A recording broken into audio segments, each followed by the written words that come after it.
I call the House to order. And I'd like to say good morning to everybody who just came in. It's been a long evening. Anyway, there's been a recorded vote has been called for. The bells have been rung, and the whips are now satisfied. I would recognize, I also want to make a little note for ask everybody during the recorded vote to be quiet so that the clerks can actually hear. So anyway, yes, I recognize the clerk. Mr. Caldwell. No. Mr. Churchill. No. Ms. Bernard. No. Ms. Reagan. No. Monsieur Sanson. No. Mr. McNeil. Ms. Whalen. No. Mr. Glavine. No. Ms. Casey. No. Mr. McClellan. No. Dieb and Younger are not here. Horn's not here. Hines is not here. Mr. Stroink. No. Ms. Arab. No. Mr. Delory. No. Mr. Ince. No. Mr. Kasoulis. Mr. Furry. Mr. Farrell. No. Mr. Gordon Wilson. No. Mr. Rankin. No. Mr. Rowe. No. Mr. McGuire. No. Ms. Eiking. No. Lonescroft is not here. Ms. Treen. No. Mr. Goff. No. Jessum's not here. Mr. Irving. No. Mr. McMaster. No. Mr. Porter. No. Mr. Dunn. He's out. No. Oh, he's here. Mr. Bailey. No. Mr. D'Entremont. No. Mr. Corbett. Yes. Ms. McDonald. Yes. Mr. David Wilson. Yes. Mr. Goss. Yes. Zan is not here.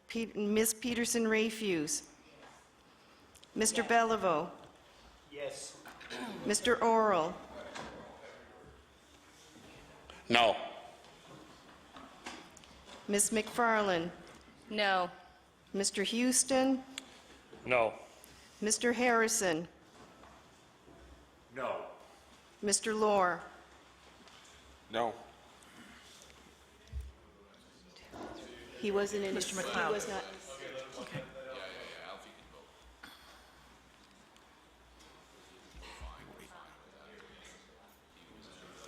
I recognize the clerk.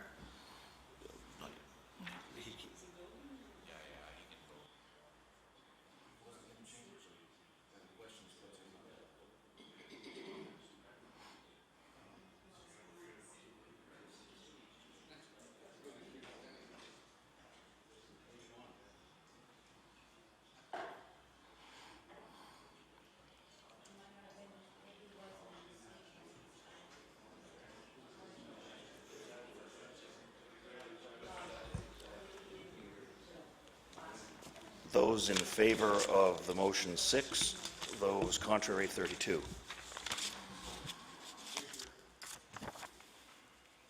I recognize the House Leader, the Honourable House Leader. Thank you. Oh, I'm sorry. Motion is defeated. I recognize the Honourable House Leader. Madam Speaker, I move that this question be now put. Okay. We will continue debate on Bill number 37, Essential Health and Community Services Act. I recognize the member from Hants West. Thank you very much, Madam Speaker. And I'd like to say that I'm pleased to rise this morning. It's been a long night for some who've been here, so I won't really say that I'm pleased. It's been an interesting night listening to some of the debate on Bill number 37. An interesting bill, no question about that. It's unfortunate that we find ourselves here having to debate a bill like this that, as most of us know that have been paying any attention, and anyone in the public's been paying attention for near 2 years now, I guess this debate has been going on as they have tried through the intensive labour process to negotiate a collective agreement at the table. Unfortunately, that to date has not been successful. We do know one thing for certain, that the nurses in this province are important, and every day. And I speak from experience when I say that, as not only a long-time healthcare provider myself, I guess, as an old paramedic, and a wife who's, I was going to say an old nurse. Perhaps wife and old in the same sentence are not appropriate, so I should be careful there, but a former nurse who practiced many years, and a sister who practices still in Hants Community Hospital, and many, many others, you know, that we all know. There's family members and friends and relatives and so on, as I said, that work hard every day in this province, whether they're in hospital or home care or VON or whatever it might be. I don't know how we would ever do without them. We know that we can't. We do certainly know them to be essential. And I can tell you that from my experience in the many years working and knowing and getting to know a lot of the nurses and other healthcare professionals, that they run into some interesting times throughout their days and their shifts and their nights or whatever it might be, from being insulted to assaulted and so on and so forth. You know, you just can't imagine what some of these people go through, both male and female. It's a tough job, there's no question. Recently, probably in the last couple of months, I guess, a family member who spent time at the QE2, having gone through a heart surgery, and those steps, not only prior to that, the care that you would receive through nursing staff, but following that, the ICU, one-on-one care that is given is exceptional. Step-down unit, one nurse per every couple of patients. So we think about this, and we hear about how patient ratio seems to be the sticking point, if you will, in this negotiation, and we wonder, what does that really mean? Because so far we've not really heard what's the number.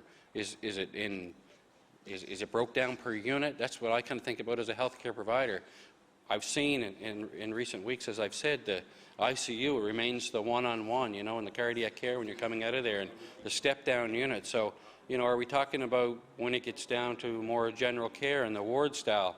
I spoke to my sister as late as last evening after supper for a few minutes before arriving here, and I said, you know, where are we at with all this? And she's in SNU, working out of Capital, but in Windsor at Hants Community. So you have this division, but doing the exact same work. I mean, let's be honest.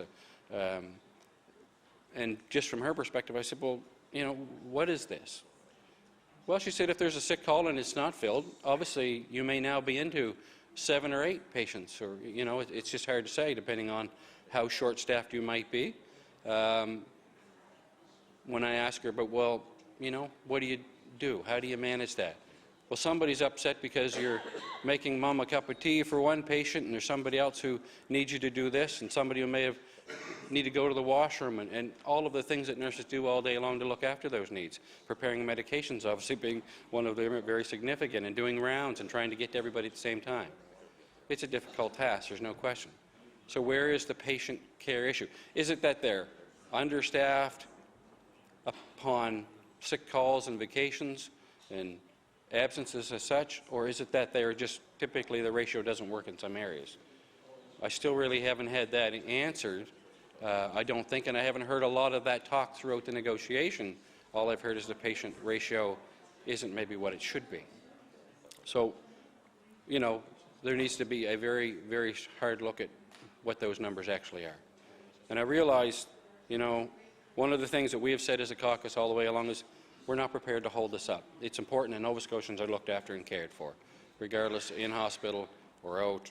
We've been through this bill not so long ago, a similar bill, when we talked about the CCAs, who, strangely enough, in some ways did not deem themselves, when we heard them over in law amendments, did not deem themselves to be essential servants for some reason, although we had some great debate in here and felt that they were very much essential, and those families out around in Nova Scotia felt they were very essential when it came to their needs and being looked after.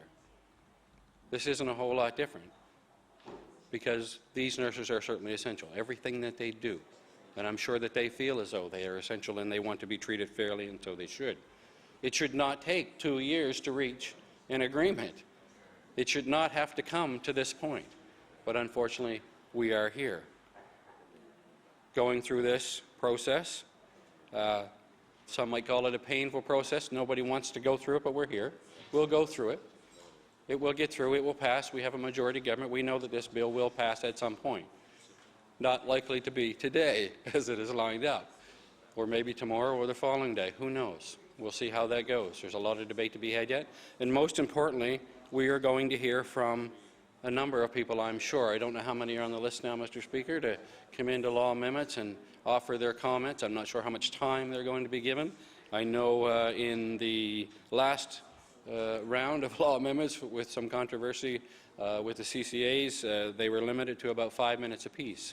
I don't know if that will be the plan today or we'll be hearing more. Maybe the numbers, hard to say how many we'll have. I'm sure it will be quite a few. You know, we talked about, even in question period, when we started this debate some near 8 hours ago, and a number of questions were asked around contingencies and other staff being brought in from outlying hospitals, how that would affect patient care there, or would it affect, and we heard that there were contingency plans in place that should allow for that not to be really affected. But there are a lot of departments in each of those little hospitals, and I'll use my own area as an example at Hants Community Hospital in Windsor, and I mentioned last night, or earlier this morning, whatever time it was, you know, that there are a variety of services that are offered there. How will they be affected? I don't think there's really any guarantee how they will be affected. They've already been affected to some degree in the Capital Health with regards to cancellations of surgeries and other procedures that may have to take place.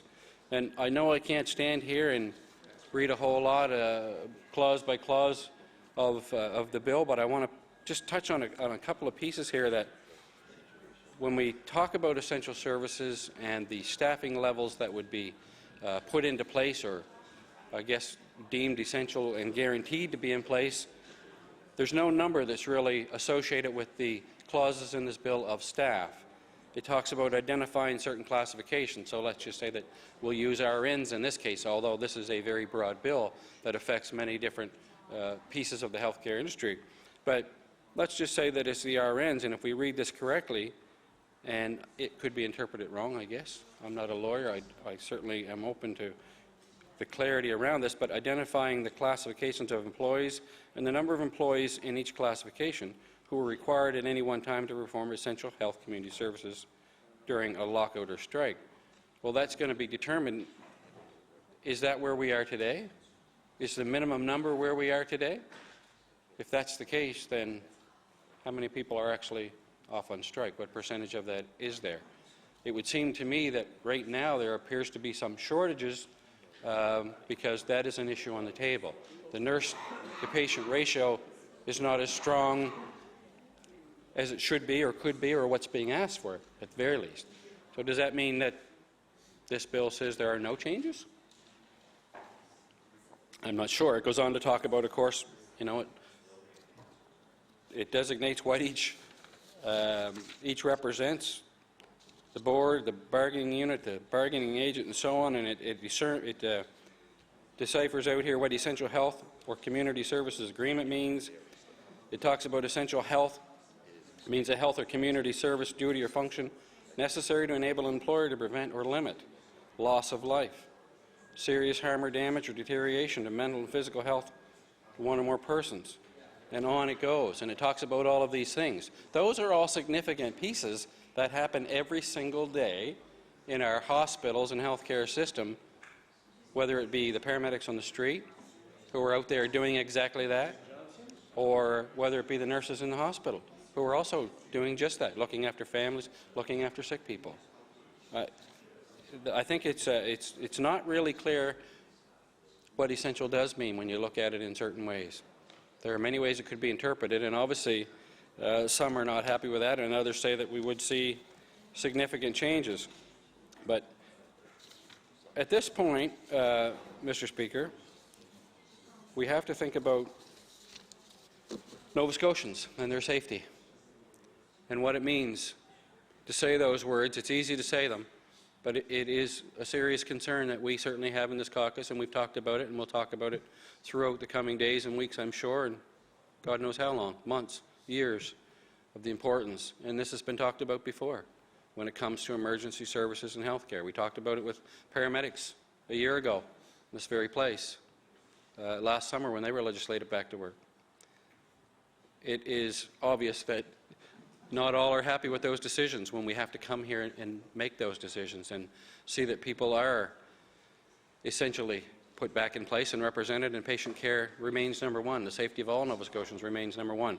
Now, having said that, having talked to a number of nurses and hospital workers and healthcare workers over the last number of weeks, more specifically recently, about this bill and what it might mean, or a strike and what that might mean, none of them want to go on strike. They will tell you, we don't want to be in this position. They know that that is not a good position to be in. They're in that business of health care providing and nursing and that care of patients because they love what they do, and they are good at it as a rule. They are very good at it. And anyone who's ever been sick or had a family member sick at home or in hospital or an emergency situation have seen and witnessed that themselves. We should all be very proud of what we have in this province when it comes to our emergency health care workers, our frontline health care workers, in hospital, out of hospital. We have the best, second to none. We need to think about that long and hard as we decide what way we will be voting when we finally get to that point on this bill, Mr. Speaker. We will hear, I'm sure, from many, many, many people. I'm sure the stories will be very similar. It's always interesting to get to a point where it doesn't seem that the financial piece or the money piece, and maybe it all relates back to that in some ways, but in this case it's about patient care. We seem to have resolved the financial issues along the way through negotiation. So how very disheartening it is, because usually when you get to a strike position, it's about money. You know, you're talking about raises and percentages over the years and how many years. You know, maybe we should be focused on long-term contracts. If you look at other emergency services like police and fire, as an example, in this province, I think the last HRM police contract was 15 years with proper increments in percentages each year being built in. Is anyone talking about that at the table? Are there other offers being made? There are a lot of places to go with this. But one of the sticking points here is how many nurses? What is the requirement? Again, I would say that I don't know. I haven't heard that it's 4 to 1 on a floor or it's a certain number. And I'm looking forward to law amendments to sort of delve into that more to see, are these issues broke down? Are they better defined? And it needs to give us some more information to talk about and to discuss and to debate in here and to make a decision, the right decision, as to where we should go with this. I'm not sure. There's 2,300 nurses, and now we've wrapped into this bill quite a few different things. This now has thousands of people. Just looking for the page here that outlines each and every group, Mr. Speaker, and I won't take a lot of time on that.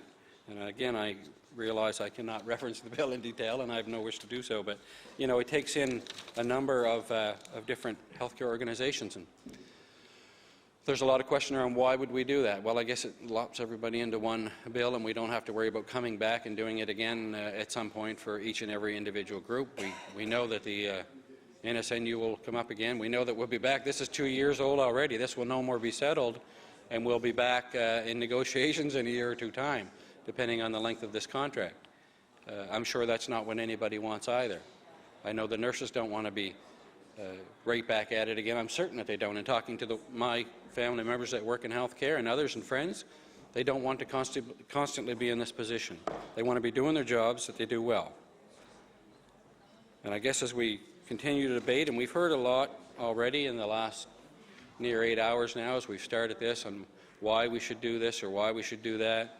We heard about the hoist motion that was put forward for 6 months. We just saw the results of that vote. I don't know why we would move this out 6 more months. I'm a bit confused with that whole attempt, but I guess if there was some assurances that there wouldn't be any more strike and there was going back to the table and it made sense and there was some opportunity, that there was strong support on either side where 6 months might have mattered, or 3 months, or whatever time frame might have been where something could have been reached. But we've been down that road for 2 years, and in recent weeks we've been down that road for days and days in a row, as late as yesterday, right up until somewhere near 7 o'clock. I think last evening, before this thing finally broke off, again, which is unfortunate. So, again, I'm not going to take a lot of time, Mr. Speaker, as much has already been said, and we'll speak again as we move forward into Committee of the Whole and third reading. There'll be opportunities once we have learned more about what we're really talking about in detail. But we don't want to see this. Although we believe, there's certainly flaws in the bill. We will admit that. We believe it requires a very good, a healthy debate on where we should be going now and into the future. Not holding it up, however, is something that we also believe in this caucus, because we believe in standing up and supporting the health and well-being of all Nova Scotians, especially those that are sick and in hospital. And we also know that none of those staff want to be off the job. They want to be working. They want this resolved. And I think the sooner that we can do that in a fair way, a fair manner, is best. And we had great hopes that this would have been resolved through a collective bargaining process, which we do believe in very much.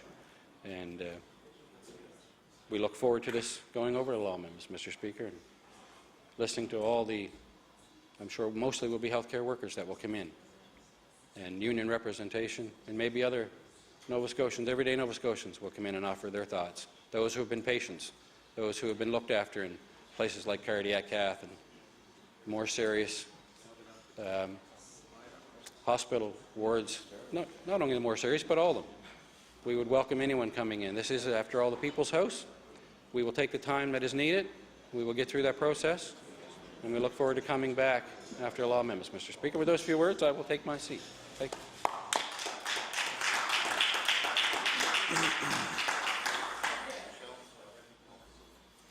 The Honourable Minister of Labour.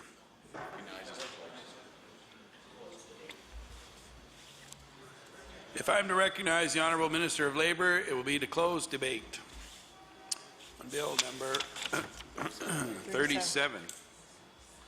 The Honourable Minister of Labour. Thank you, Mr. Speaker, and I thank the members for their comments. I move to close debate on second reading of Bill number 37. The motion is for second reading of Bill number 37. There's been a request for a recorded vote.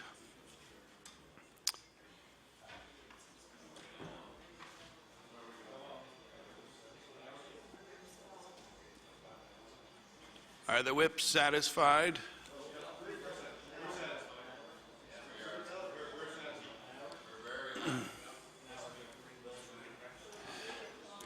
There's been a request to ring the bells for 1 hour.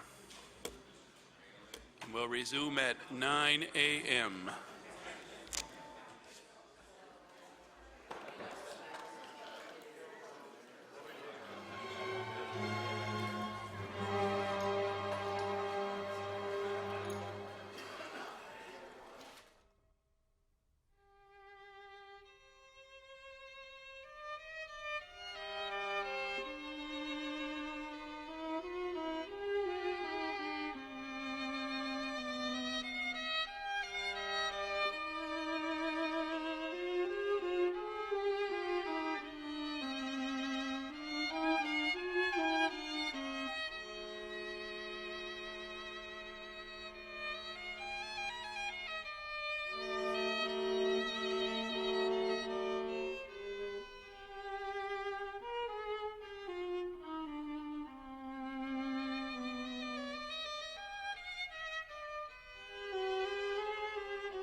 Order, please.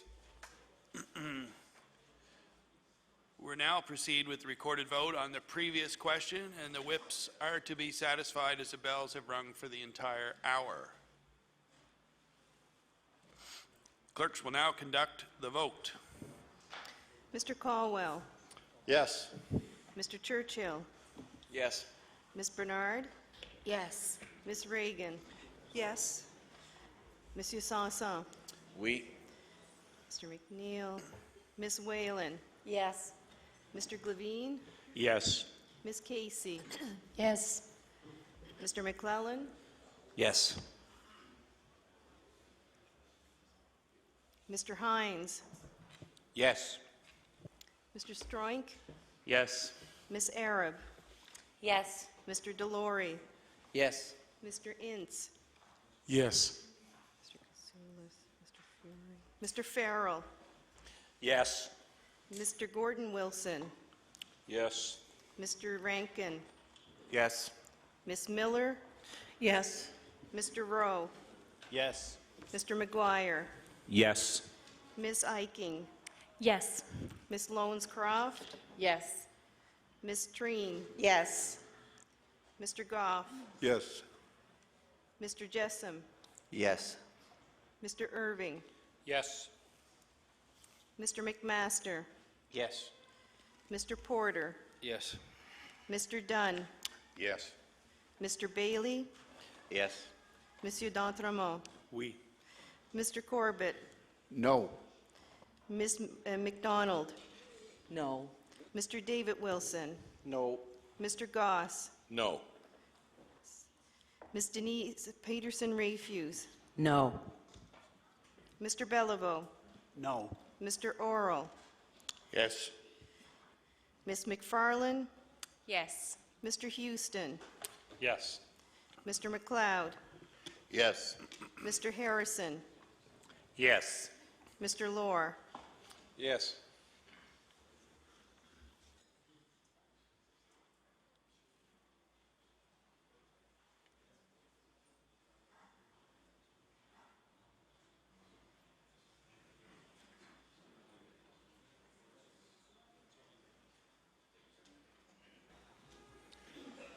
Those in favor of the motion, 37. Those against, 6.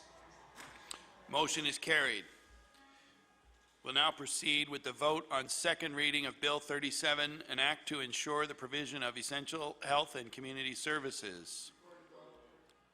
There's been a request for a recorded vote. Are the whips satisfied? We'll now proceed with the recorded vote. Mr. Caldwell, Yes. Mr. Churchill, Yes. Ms. Bernard, Yes. Ms. Reagan, Yes. Monsieur Sanson, Oui. Ms. Whalen, Yes. Mr. Glavine, Yes. Ms. Casey, Yes. Mr. McClellan, Yes. Mr. Hines, Yes. Mr. Stroink, Yes. Ms. Arab, Yes. Mr. Delory, Yes. Mr. Ince, Yes. Mr. Farrell, Yes. Mr. Gordon Wilson, Yes. Mr. Rankin, Yes. Ms. Miller, Yes. Mr. Rowe, Yes. Mr. McGuire, Yes. Ms. Iking, Yes. Ms. Lones-Croft, Yes. Ms. Treen, Yes. Mr. Goff, Yes. Mr. Jessam, Yes. Mr. Irving, Yes. Mr. McMaster, Yes. Mr. Porter, Yes. Mr. Dunn, Yes. Mr. Bailey, Yes. Monsieur d'Entremont, Oui. Mr. Corbett, No. Ms. McDonald, No. Mr. David Wilson, No. Mr. Goss, No. Ms. Peterson-Rayfuse, No. Mr. Beliveau, No.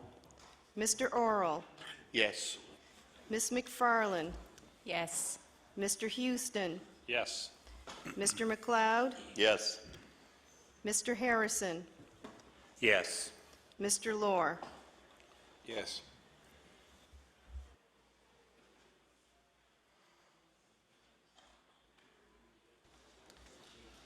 Those in favor, 37. Those against, 6. Motion is carried. Ordered that this bill, Bill number 37, an act to ensure the provision of essential health and community services. ordered that this bill be referred to the Committee on Law Amendments. The Honorable Government House Leader. Thank you, Mr. Speaker. As indicated earlier, it is the government's priority to have the passage of Bill 37 take place. As a result of that, I would move that since the bill is being referred to law amendments, that the House do recess and meet again at 6 o'clock this evening in order to provide an update on the progress of this legislation. There is a motion to recess until 6 p.m. Would all those in favor please say aye? Aye. Contrary-minded, nay. Motion is carried. The House stands adjourned until 6 p.m. today.